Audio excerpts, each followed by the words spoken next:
You know the vibes! Welcome back to another episode of the Hoop Genius podcast brought to you by NBA 2K24. The sun's up, it's 6 a.m. I am hyped because what a night of NBA playoff basketball. I'm Mamutsi alongside me, as always, Mr. BJ Armstrong, breaking down two all-time classics plus the Cavs and Magic. Um, very far from a classic. We'll talk about that one very briefly, BJ. I'm going to be honest with you. I hate how the NBA does games at the same time during the playoffs because I want to watch both.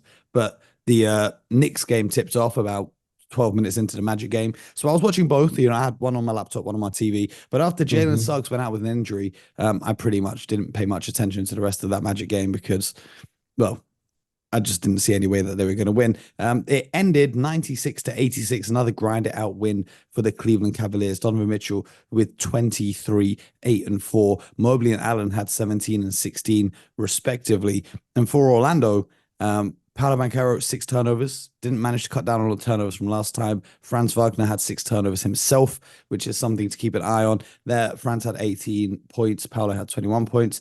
But just the lack of scoring in the half court for the Orlando Magic has been absolutely put in the spotlight in this series. And that's definitely something they need to address this summer. They've got a lot of guards on the roster, but they've not got a guard who can go and create and get them something going in the half court. What did you think about this first game?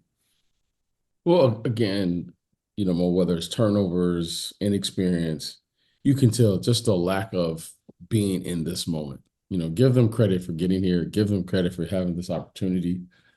However, there's a certain brand of basketball that you have to play. And anytime you have turnovers, especially by key guys, I mean, those are both key players for them. Paulo, I think he had like 20 some points. However, it's going to be very hard to win, especially on the road when you're losing possession, just of the basketball, just a fundamental part of the game. So it was a grinded out game, definitely a game in which they could win. They can win games like that.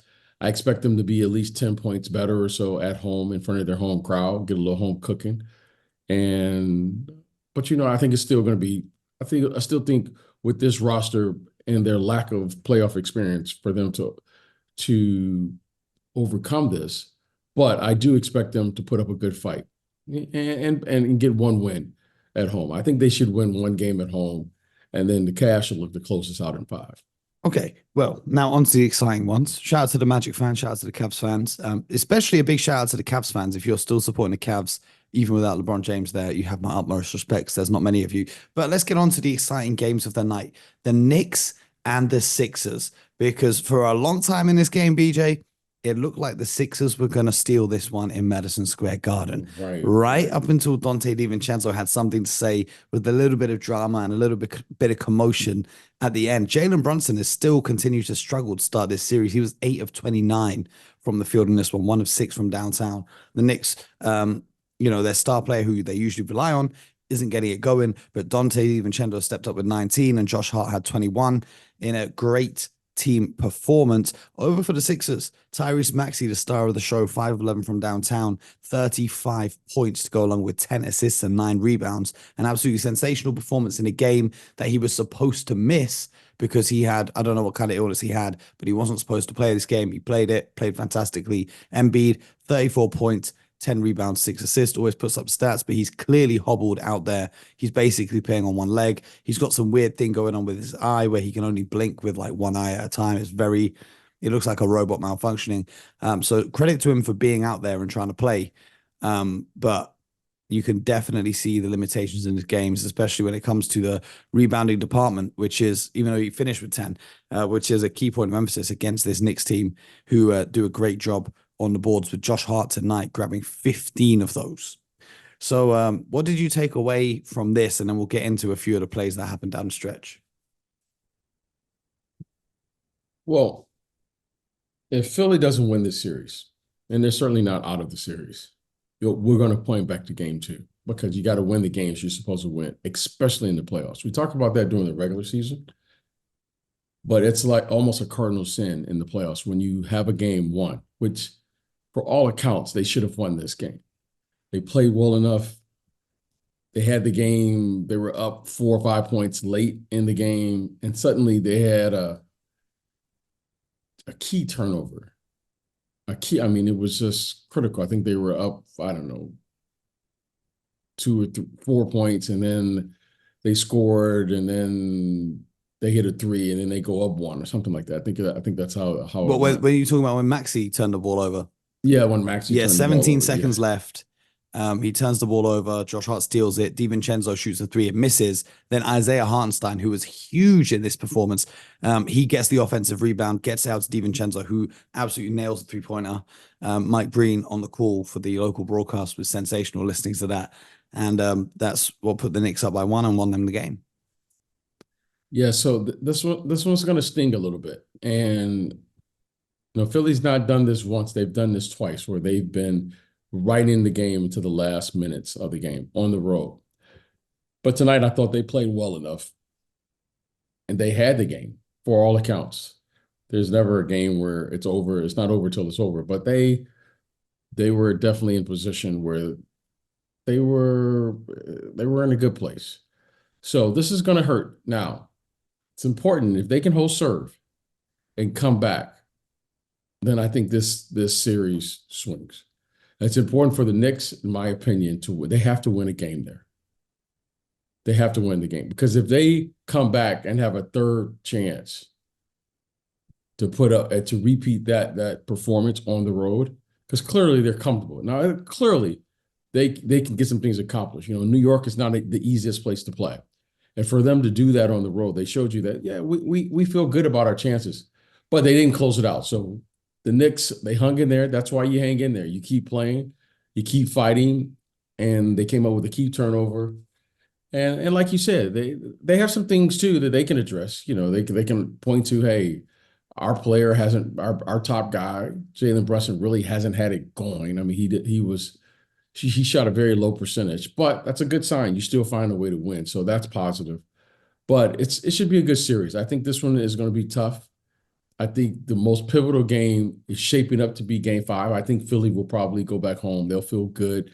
The Philly faithful will come out. It'll be, they're going to compete against New York now, right? They're not going to just go away. Mm-hmm. And if they can find a way to get back to New York 5-2 game, tied up 2 games, now you're talking about something more that's really shaping up to be one of the best games of the series thus far. I mean, this is a very close. This is a very even team. They both have advantages. And right now, the Knicks should be very fortunate for this series to be up 2-0. I mean, for all accounts, it should be 1-1 right now. Well, Jalen Brunson really struggled. He shot 27, 28% today. And Philly have done a great job. They've been putting bigger bodies on him. So they've been putting a lot of Kelly Oubre or Tobias Harris on him. And because obviously he's a smaller guard, he likes to get into the paint, get those 2 feet, the pivots, and then shoot over a defender. It's harder to do that when you're not attacking the other team's point guard. And instead, it's a wing defender who's got a massive size advantage on you. So they've done a good job on containing Jalen Brunson. However, adjustments will be made. And I have no doubt that the Knicks will figure something to get Jalen Brunson going. So is the mental edge with the New York Knicks in thinking, well, Jalen Brunson hasn't played like himself throughout the first 2 games, and we still found a way to win them both? Well, Mo, if we were playing all 7 games in Madison Square Garden, I would feel good. Now you're going on the road. Okay. I mean, there's a difference in how you play at home and how when you travel. So it's going to be different. And like I said, most teams play better at home. Most coaches feel more comfortable going into their roster, to their depth, to their bench at home. And you seem to have a little bit more pep. So I expect Philly to play much better. The way this is shaping up, just looking at it, I expect Philly to win probably big at home. Oh, wow. And I expect them to win big. Their fans are gonna, there's a natural competition there, competitive spirit between Philadelphia and New York, just from the proximity of the cities. So I expect the players to feel that energy, and it should be really, really loud. And then Game 5 will be the game. That's the way it's looking to me. You never know what will happen, but this is what it's looking like. Game 5 will be the most critical game. And if it goes 7, it's going to be really hard to win a Game 7. That's why you try to get home court advantage. That's why home court matters. I mean, look at the teams. Again, Mo, we had all the home teams win again. So home court matters. And I expect, especially Philadelphia to play better. I'm not sure when the game is. When is the game? They get a couple of days off in between this? The next game between these two is going to be on. Let me find the schedule right now. We're looking at a Thursday night matchup. You got a couple of days in between now. They can rest short bus ride or whatever it is they're doing to get there, get back home, and then be ready to go. So it'll be fun. It'll be good. I think this will be a good. I expected the Knicks to come out. The Knicks know this. They want to establish something too, because if they have to come back there in the game five, they're gonna if they have to come back there with a game five series tie 2-2, you better establish something. So I expect them to put up a good fight. They'll be prepared. I think However, they I still expect won on the the road. Knicks. I'm just looking at the way Embiid is running up and down the court. I don't know if he can even play those two games, let alone win we'll those two see. games. Yeah, we'll see. Yeah. We'll see. I mean, well, the other thing is the Sixers are finding a grievance with the league about the way that these first two games have been officiated. Ironic, seeing as Nick Nurse, Embiid used to complain about Nick Nurse crying for foul calls when Nick Nurse was the coach of the Raptors and Embiid was on the Sixers, and Nick Nurse complained about Joel Embiid trying to get calls, and now they're teamed up to beg for more foul calls. The big talking point here, or there's two of them, is people are saying that Brunson fouled Maxey, just before he turned the ball over when he grabbed that rebound. People are saying because Brunson grabbed his jersey, he fouled him. And then people are saying that the ref didn't call the timeout when Nick Nurse wanted the timeout. So here's the thing, number one, with the jersey being pulled. This is the playoffs. Grow up, all right? And if, there were a number of calls that the refs didn't call on the Sixers when they fouled the Knicks as well. There's a certain level of physicality that these games have. And the second one pertaining to the timeouts, Nick Nurse had a possession where he stood like this. He stood like this, ready to call the timeout, but not quite calling the timeout. If you're listening on audio, you'll see this clip somewhere. But he's got his hands up like this, and then he puts his hands back down. He's pump faking a timeout call. And then by the time you see Maxey on the floor losing control of the ball, then he decides he wants to call timeout. And then he says after the game, the ref looked right at me and he saw me calling a timeout and he didn't blow the whistle. You can't pump fake a timeout call. I don't know what we need to do. Maybe get like a button that you need to press or something. I don't know. But that was just outrageous. And not only are the Sixers complaining to the league about the way the games are officiated, it looks like the Lakers are doing the same thing after they threw away a massive lead against the Denver Nuggets to lose to them to the 10th straight time. And I just think if you've lost to a team 10 times in a row, it might not be the refs. It might just be you, Darvingham. So the Lakers in this one were up huge, right? The Lakers were up 20 points. And they went through a stretch of like more than 5 minutes where they could not score a basket. And the Denver Nuggets, step by step, got back into the game. And it ended with the man who spent all day today talking about him being the best player in the world. And I quote, I'm the best. I can guard 1 through 5. Okay, well, now you're guarding a 1 with 2 seconds left in the game. And that 1 pulls up, cashes in a game winner over your head. So shout out to Jamal Murray hitting the game winner for the Denver Nuggets. I didn't see that. I didn't see that clip. Can you send me that clip? Well, Anthony Davis. I didn't see that. Yeah, I didn't see that. Here's what he said, because he wasn't a finalist for Defensive Player of the Year. And someone asked him about the award. He said, I'll never get it. They're not giving it to me. The league doesn't like me. I'm the best defensive player in the league. I can switch 1 through 5. I can guard the pick and roll the best in the league from a big standpoint. I block shots. I rebound. Okay. Well, do it when it matters. That's all I have to say about that. That's all I have to say about that. Maybe if you spent more time preparing for the game instead of begging for an award. By the way, I haven't seen the clip. Someone just sent me that quote. So it may well be fake and I may be sounding like an idiot right now, just to put that out there. Right. But if that is real, if that is real, then yeah, it was hilarious. But yeah, so Jamal Murray hit an amazing game winner over Anthony Davis to win the game for the Denver Nuggets. And here's one thing that I love about the Denver Nuggets, PJ. Jamal Murray didn't have it going tonight. He finished the game 9 of 24, 0 from 5 from 3. But for the last like 6 minutes of the game, Nikola Jokic was forcing Jamal Murray to get to work, and Jamal Murray had a huge fourth quarter. And Right. Nikola Jokic's IQ, and in that situation, a lot of superstar players would try and take over the game themselves. Their co-stars really struggling. And although Jokic did make huge plays down the stretch, he made sure that Jamal got his rhythm back so that in this situation, if he needs to be called upon, he was poised and ready.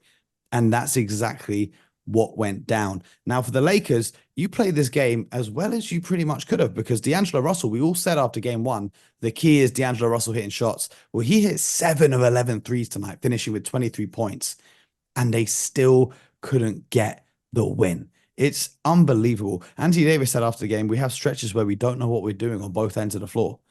This is the NBA playoffs. You're playing the defending champions. I suggest you figure it out real quick because they're already 2-0 up. And that means trouble for LA. What are you thinking, BJ? Well, there's so much emphasis put on everyone else to step up. Well, once Dinwiddie steps up, they need Austin Reeves to step up. Rui only had like 3 or 4 points, okay, tonight. Spencer Dinwiddie, if I remember, he didn't score. 0. Taurean Prince 6 points in 21 minutes. Yeah, I mean they although only he get did like take a step 6. back 3, which was brave of him. Yeah, I mean they only got 6 points off their bench. Now, I don't care what the rest of the guys do. If your top guys score over 25 points, check what they did. They got a terrific, shooting night performance from D'Angelo Russell, check. But you only get 6 points on the road. That's going to be really hard to do. Yeah, Denver only got 12 points off their bench. Peyton Watson had 2, and Christian Brown had 10. So, no, it's really hard. But it's a 2-point game with about 30 seconds or so left to go. So they overcame a lot. They were still right there. They had a chance, and they were up big in the game. So clearly they did something right. They did something right. You got to close that one out. Again, these are the games that you look back and you say, coulda, woulda, shoulda, oughta. I mean, if this series now is 1-1, they're going back home to LA to play 2 games, and they're feeling really good about themselves. But it's not. So the Denver Nuggets, as we say, you need a little luck to win some of these games. That's why you hang in there and you just hang around and you never know what will happen. And that's what happened here today. They just hung around. It wasn't one of their better games, and they still find a way to win. So I think they're feeling good. This team knows, especially their top 2 guys, they know how to win on the road. They know they have to get one game, and if they win one game, they'll come back 3-1 and then finish it up. So it should be interesting. The Lakers should feel good, though. I think the Lakers should feel better about themselves. However, I think they spent a lot of energy. Can they repeat this? I think they play again on Thursday as well. But they should feel good about tonight's effort on the road. I just don't know if they can repeat this type of effort, and I don't think Denver is going to play this bad again. You got to win the games you're supposed to win. But this was a winnable game for them because of the performance by the opposing team and the fact that they play well. I mean, you can't depend on your guards, in particular, D'Angelo Russell to go, what did he go, 7 for 11 or something from 3? Yep. You can't depend on every game. I mean, that's just lights out shooting. That's like over 60%. So you can't depend on that. But, if someone else steps up and has a game like that, like LeBron was like 3 for 6 from 3. So, I mean, they had every opportunity. I want to ask you about one possession in particular. 16 seconds left in the game. Tied score. 16 seconds left, 11 seconds left on a shot clock. Now, so much of the playoffs is about managing time and score. Now, LeBron James, with a slight push-off, gets himself wide open at the top of the key because the defender falls down and he's open for a 3. Now, you want your best player taking that shot, a wide open 3. He can make those in his sleep. But with 11 seconds left on the shot clock and 16 seconds left in the game, there is a risk if you take that shot and you don't make it. You're giving your opponent 15 seconds to get something to win the game because it's a tied game. Do you think that was the right call in taking that shot? Or do you think Darvin Ham could have called a timeout and drawn something up? Or do you think they should have been more patient and taken more time off the clock in order to reduce Denver's chances of getting what's getting an opportunity themselves, because when you saw Denver come back down the other end, Jokic must have screamed for Jamal Murray about 3 or 4 times before he eventually went to that game-winning pull-up in the mid-range. What do you think about that shot selection in that situation? Well, Mo, that's a tough call. And looked like the Lakers were setting up a play to get in their offensive set. And then I think the defender tripped. I can't remember who it was who just tripped. I think And it was then suddenly, KCP. yeah, and then suddenly LeBron is wide open at the top of the key with no one around him. So it's a judgment call. It's a feel. If he makes that shot, great shot. He misses that shot suddenly now, and the other team gets the rebound. Suddenly they have a lot of time to shoot or get a shot set up with a lot of time left on the shot clock. Now, I'm being a point guard, my initial reaction is always to manage time and score. Right. To me, my if you're practicing situations like that, which I'm sure the Lakers do, every team does it, they practice time and score and how to manage the clock, situational plays, right? What do you do if you're down two with 10 seconds ago? This is what you do. You practice this and you go over this. Being a lead guard, I tend to say my job is to get the game into overtime if we miss. Give me that extra 5 minutes, especially on the road. I mean, it's as you hear me say this all the time, and our audience hears me say this all the time. It's really hard to win. It's really, really hard to win on the road in the playoffs.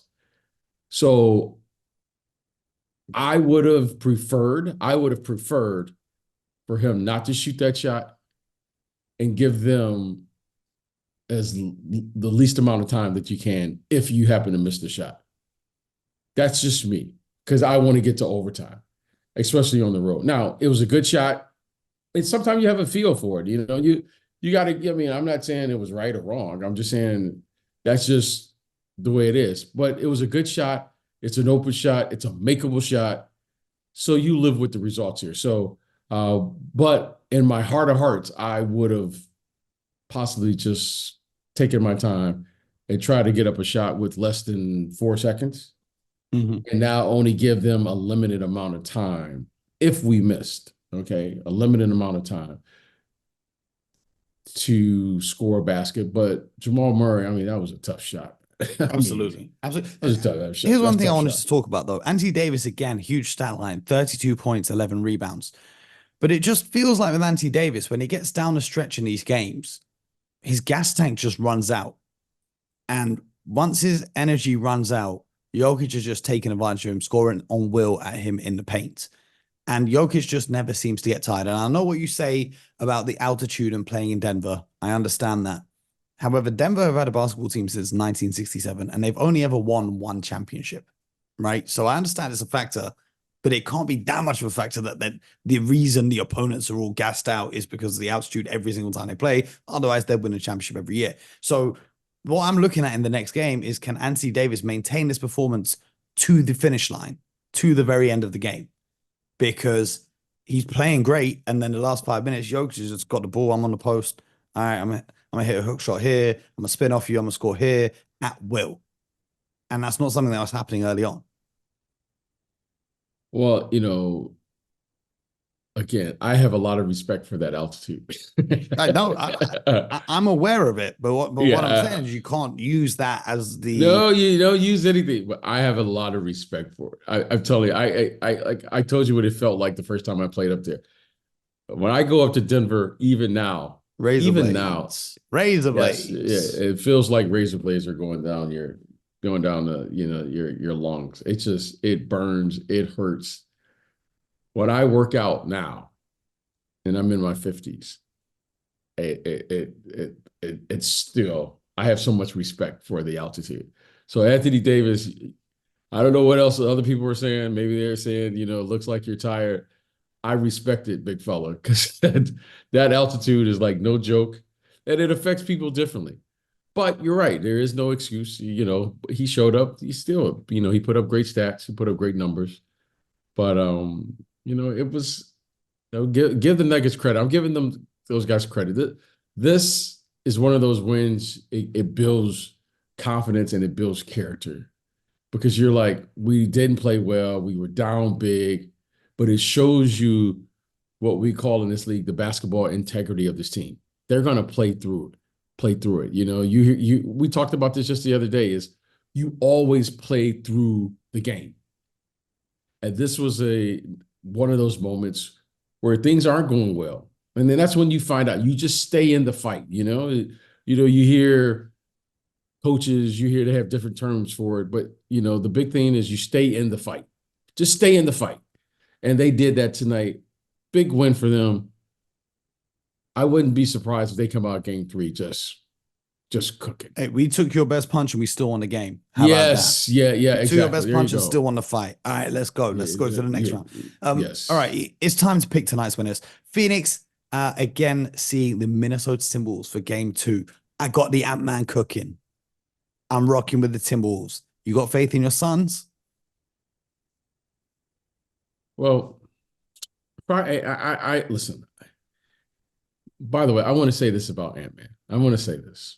I've been thinking about him all day because I remember earlier in the year, I said this. I said he's a top 5 player, and you and I stopped. You stopped. You're like, what?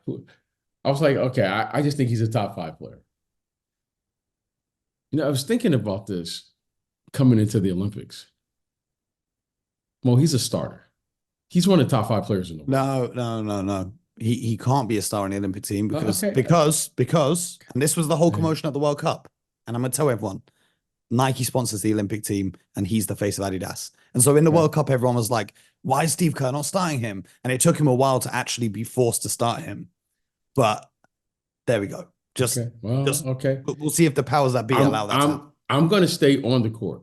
And on the court, Mr. DJ, there's the business of basketball, and then there's the basketball business. I'm not arguing any of that. I'm not arguing any of that. I'm not arguing any of that. Well, I'm just telling you what I see. I hear Anthony Edwards. Anthony Edwards. Is he the best player in the series? Yes. Is Anthony Edwards the best player in the series, which features Kevin Durant, Devin Booker? Yes. And that's where I was going with this is this young man, he rises to the level of the competition. He has that in him where he can rise and you can see that he takes on the challenge. And it's one thing I want to point out. Many of these players, especially the older players, and in this particular, Kevin Durant in any era, okay, and I want to say this as well, in any era, Kevin Durant is an elite scorer. You can't say that about a lot of players, but I don't care. I think this about Kevin Durant. There's not a lot of people on earth who can say that they've truly mastered something, but Kevin Durant has mastered the art of scoring a basketball. He's just an elite player, a neat talent, and he has a unique skill set. People don't realize until you meet him or you see him in person. He's a 7-footer. Mm-hmm. I mean, he's doing this as a 7-footer. I mean, this is a very unique thing we're seeing, throughout his career. But what I respect most about that matchup yesterday between Kevin Durant and Mr. Anthony Edwards is Anthony Edwards. He took on the challenge. And he was talking his talk too. And but in a respectful way. Because I don't care who I you heard are. what he was saying. It did not sound respectful, but I know it's from a good intention of this is one of the OGs. Kevin Durant. It's one thing. You don't like people or whatever the case may be when you playing. No, it was when I say it wasn't respectful, it's the same way I talk to my friends when we playing pickup. Yeah, that's exactly. Or whatever. You could say things to your friends that if I said to a stranger on the street, they'd want to find me. But I'm saying it's one of my friends, so it's cool. Kevin Durant is respected in this league for what he's done. He's the idol of a lot of the players. He's Giannis's idol when he was growing up. And that's really hard. Yeah, it's really hard to play against someone that you respect to that degree. And Kevin Durant has earned that. He's done that. I mean, like I said, he's one of the great scorers that's ever played in the league. He really is. And for Anthony Edwards to take that challenge on. To me, just showed me a lot about who Anthony Edwards is. But more importantly, that Anthony Edwards now has arrived. He's here. He's here now. That was one of when you say where was your coming out game or coming out series? Well, Anthony Edwards is here. Regardless of what's going on off the court, this man right here put on one of the best performances by a young player I've seen in a long time. That truly was. It was a very entertaining game. And so I respect that.